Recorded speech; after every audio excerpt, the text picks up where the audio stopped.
Police and demonstrators have clashed in Turkiye on the fifth night of protests against the arrest of the popular mayor of Istanbul on corruption charges.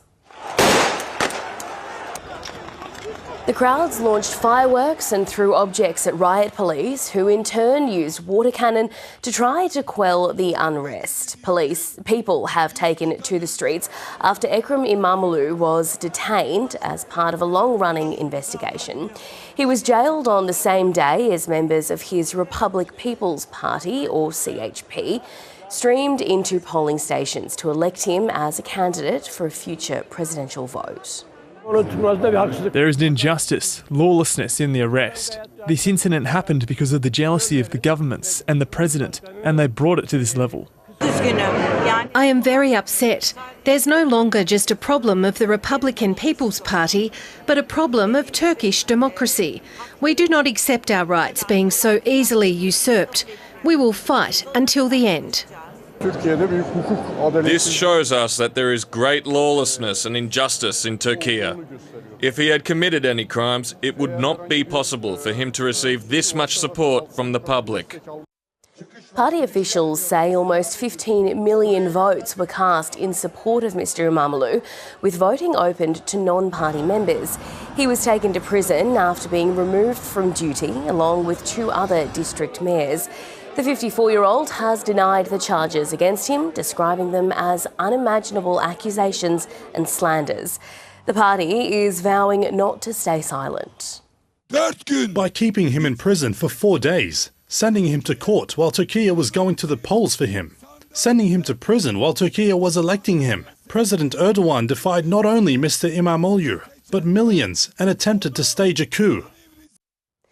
Mr Imamoglu is seen as a formidable political rival to President Recep Tayyip Erdoğan, who's led Turkiye for 22 years. At this stage, he cannot run for office again unless he changes the constitution. The protests have spread despite the extension of a nationwide ban on street gatherings. Hundreds of people have been arrested, with Mr Erdoğan accusing the opposition of creating chaos. It is worth reminding once again that the days of going out into the streets and taking left-wing organisations, extremists and vandals with you and threatening the national will are now behind us. The days when politics and justice were directed through street terror are now a thing of the past, along with old Turkiye.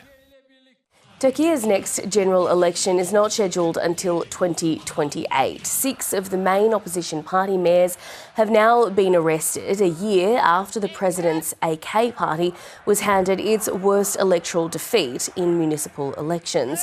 The government has rejected claims the investigations are politically motivated, saying the courts are independent. These protests are Turkiye's biggest in more than a decade. The president is a very pragmatic man, always makes strategic choices, but he has major challenges. First of all, he's aging. He is now 72 years old.